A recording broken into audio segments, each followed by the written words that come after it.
my daughter, returned home in tears after being invited to a Christmas gathering at her grandparents' place. She was visibly upset and handed me a wrapped gift in silence. "Mom, look at this. Why do I have to endure this?" she said. I was at a loss for words. Upon opening the package, I realized it was inappropriate for a child. Alarmed, I immediately reported the incident to the police, leading to the exposure and subsequent upheaval caused by the gift giver's actions. This incident stirred significant family drama, and the person responsible faced severe consequences. At 45, and with a younger husband working in the same company, I embarked on a new career path at my 34 after a derogatory comment from a previous employer. My current workplace prizes ability over age or gender, and my husband, then my supervisor, showed me great support. We quickly married and now have a 4th-grade daughter, a gentle soul who loves to read and shows kindness to all. My relationship with my husband's sister, however, is strained. Despite my good relations with my in-laws, she disapproves of me for being older than my husband and mocks our quick marriage. Her derogatory comments about my age and the physical changes from pregnancy were hurtful, yet I tried to remain unaffected for my peace of mind. Her attitude changed only when she had a quick wedding and moved away, reducing our interactions and sparing me from her taunts. This shift allowed me to focus on welcoming our daughter into the world, despite the challenges of childbirth. The birth of our daughter, although difficult, marked a joyful milestone in our lives, free from the negativity that once clouded our happiness. Gaining strength from my husband's unwavering support and encouraging words was pivotal during the birth of our daughter. When she first cried in the delivery room, his gratitude and recognition of my effort moved us both to tears of joy. However, 5 months after our daughter's arrival, my sister-in-law gave birth to a boy and resumed her visits to our home, each trip taking an hour. Her purpose seemed to be to draw unfavorable comparisons between our children and to make disparaging remarks about my age, affecting my daughter negatively, according to her, visible in the supposed wrinkles on my daughter's face compared to the smooth skin of her child. Amidst adjusting to the demands of new parenthood, I found myself astounded by her audacity. She would arrive, empty-handed, not bringing any baby essentials, and leave with diapers and formula, claiming she wanted to avoid running out.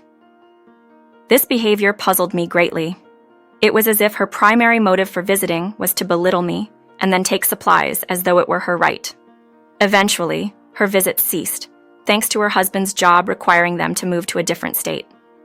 This brought a brief period of tranquility until our daughter began elementary school and discovered her cousin was also enrolled. Despite our strained familial relationship, our daughter and her cousin developed a warm friendship. She, being older, kind, and sincere, looked after him. He became quite popular among his peers.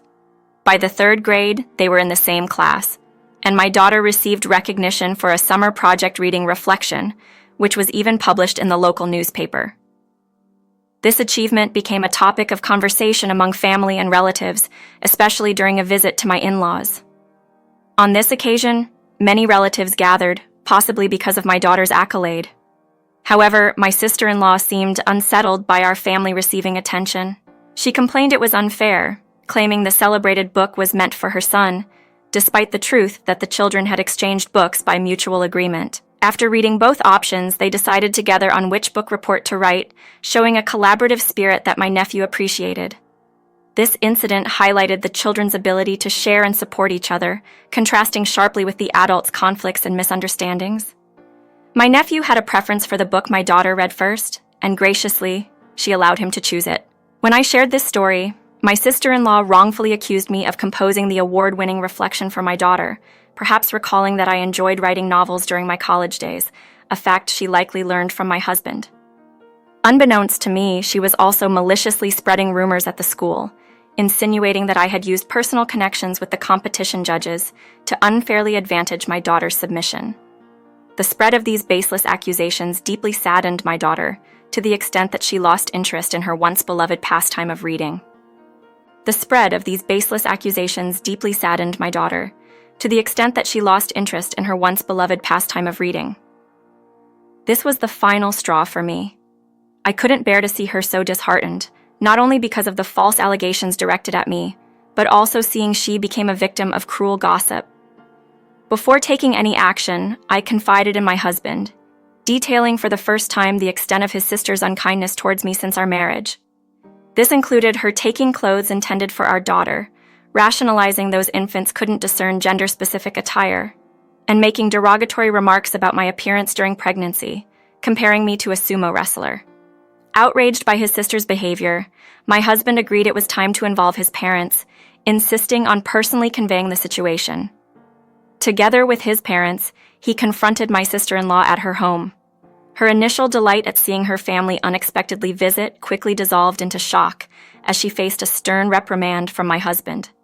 Her reaction to being called out was to direct her anger towards me, accusing me of betraying her to her favorite brother, thereby casting herself as the victim in an attempt to deflect responsibility. Initially, I answered her phone calls, mistaking them for attempts at reconciliation, only to realize she was merely venting her frustrations. Eventually, I set her number to go directly to voicemail, effectively ignoring her attempts to contact me. The calls ceased after a few 2 weeks, which I initially attributed to her losing interest. However, I later learned that wasn't the reason. In December, a children's Christmas party was organized at my in-laws, a first for them, which piqued my curiosity about the timing. Nevertheless, my daughter was thrilled to be invited, reminiscing about the joyous Christmas celebration she experienced in kindergarten and hoping for a similar event at her elementary school, which unfortunately didn't organize such festivities due to their policy on religious events. I often ponder the need for strict adherence to religious traditions when Christmas itself has blossomed into a universally cherished holiday, distinct in its celebration across the globe. This thought crosses my mind, especially since I've noticed some parents are quite particular about maintaining their religious connotations. Last 2 years, deciding to embrace the festive spirit in our way, my daughter and I chose to celebrate Christmas cozily at home. She particularly enjoyed the gift exchange, a highlight of our celebration. This year, an invitation from my in-laws suggested a modest budget of $11 for a gift exchange at their Christmas party. My daughter and I embarked on a little adventure to a vast shopping mall nearby, searching for the perfect present. She eventually settled on one of her cherished picture books, eager to share its story and the joy it brought her with someone else during the party. On the day of the event, with the present in hand, she set off to my in-laws' place, which was just a short bus ride away from our home. After letting my mother-in-law know of her impending arrival, she kindly offered to pick her up from the bus stop. A call from her later assured me of my daughter's safe arrival, allowing me to momentarily put my worries to rest. However, peace was short-lived. Merely 50 minutes later, the unexpected sound of the front door opening on a weekday caught me off guard. My husband was at work, and I was home, working remotely during my daughter's winter break. The sight that greeted me was heart-wrenching. My daughter, sitting by the entrance, in tears. She handed me a gift-wrapped bag, her expression suggesting that the contents would explain everything. Inside, I found a newspaper with her reading reflection torn to pieces, accompanied by a menacing card written in red ink, warning us about becoming too arrogant or else risk ending up like the mutilated stuffed animal also inside the bag, which was disfigured and stained with red ink to mimic blood. This disturbing display was far from a harmless prank. My daughter revealed that this unsettling gift was the work of my sister-in-law, a revelation that stunned me. The party was intended to be a joyous, child-centric event, with an agreement among the adults to abstain from preparing gifts personally. Yet, despite not accompanying my daughter to the party, I was taken aback to learn of my sister-in-law's presence and her heinous act towards my daughter. Had my mother-in-law been aware of her daughter's attendance, she surely would have informed me, as she had always insisted, that we notify her of any issues caused by her daughter. This breach of understanding left me dismayed, underscoring a deliberate attempt to harm us unbeknownst to my mother-in-law. After my daughter came home upset, I reminded her to tell her grandmother about what happened. However, before she could, my aunt intervened, stating she hadn't called for her and that only children linked to missionary schools were welcome. My daughter, puzzled, asked what a missionary school was, leaving me struggling for words. Recently, a relative had been accepted into a missionary school, sparking much discussion within the family. My sister-in-law's son attended a missionary kindergarten, and we'd heard tales of relatives unaware they were connected to such schools until enrollment. Our choice was different. We opted for a local kindergarten and public elementary school for our daughter.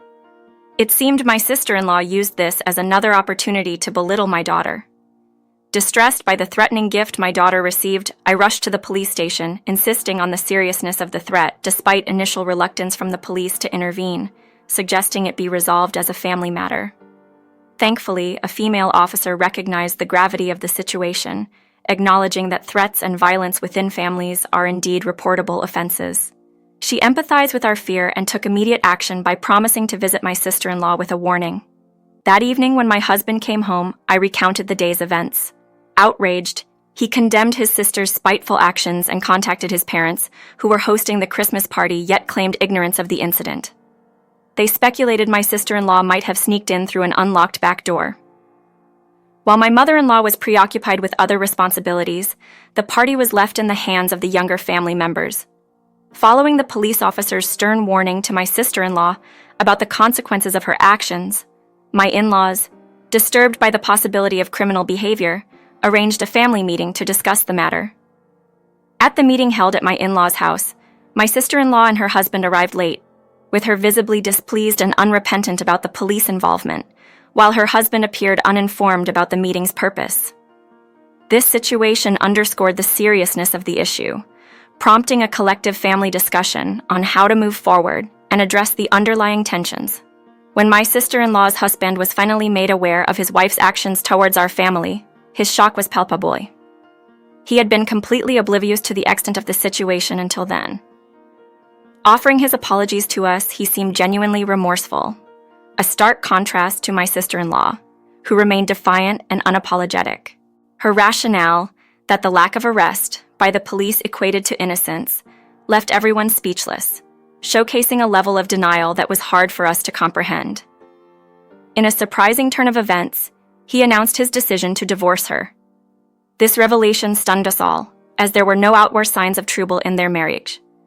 Explaining his decision, he shared a history of enduring her behavior, which had escalated from neglecting household duties and childcare to causing a fear due to carelessness. Her obsession with appearances led to multiple unnecessary moves, each driven by her vanity and the desire to maintain a certain social status rather than actual job requirements. Their moves were often justified by her ambitions for their son, like attempting to enroll him in prestigious kindergartens, which only ended in disappointment and further embarrassment. Eventually, they settled for a public elementary school, a choice driven by their son's preference, supported by his father against his wife's initial reluctance. The husband's decision to divorce was not sudden, but a culmination of years of frustration, now expedited by her recent harassment.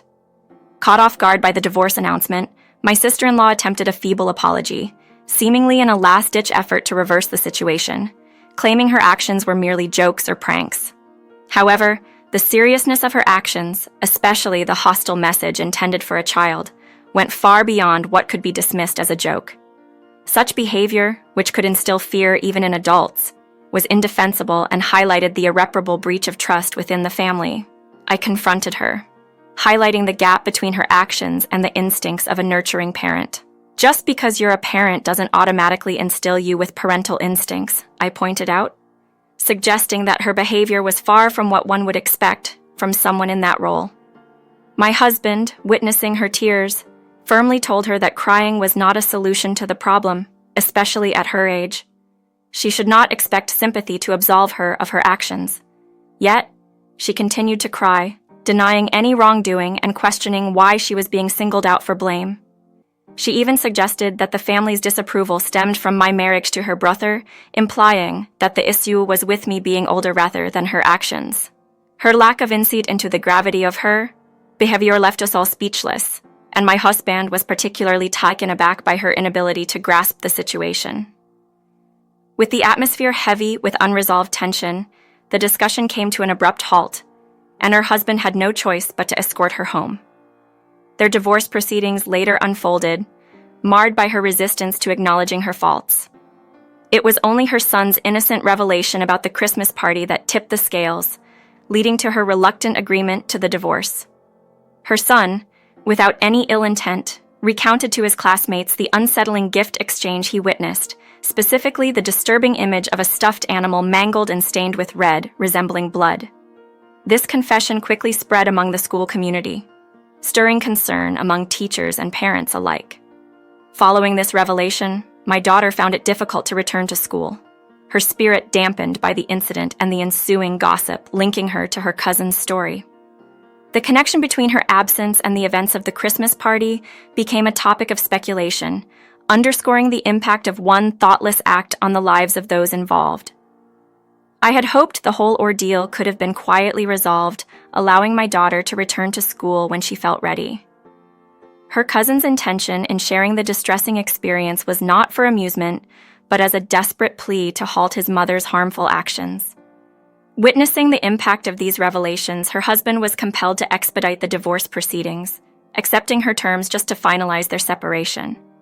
By then, she had become widely known in the community for her menacing behavior towards children, leading to her being ostracized and even faced with hostility from neighbors. Feeling trapped and vilified, she saw the divorce as an escape, imagining a return to her parental home would provide solace.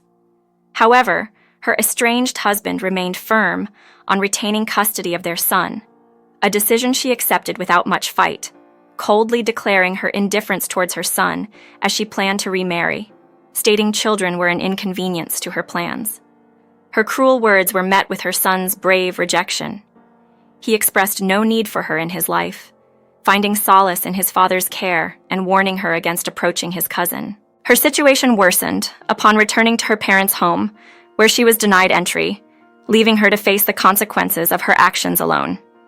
Her downward spiral led her into precarious situations for basic needs, accumulating debt from unsavory sources, and eventually, she vanished from our lives. My husband and his parents chose not to pursue a missing persons report, accepting her absence as a resolution. In the aftermath, my daughter regained the confidence to attend school, where her cousin continues to be a supportive presence, promising to look out for her. This challenging period has unexpectedly strengthened the bond between our families, particularly with my former brother-in-law, as we unite in support of the children. My in-laws have embraced both grandchildren wholeheartedly, stepping in to provide care and support in the absence of my sister-in-law.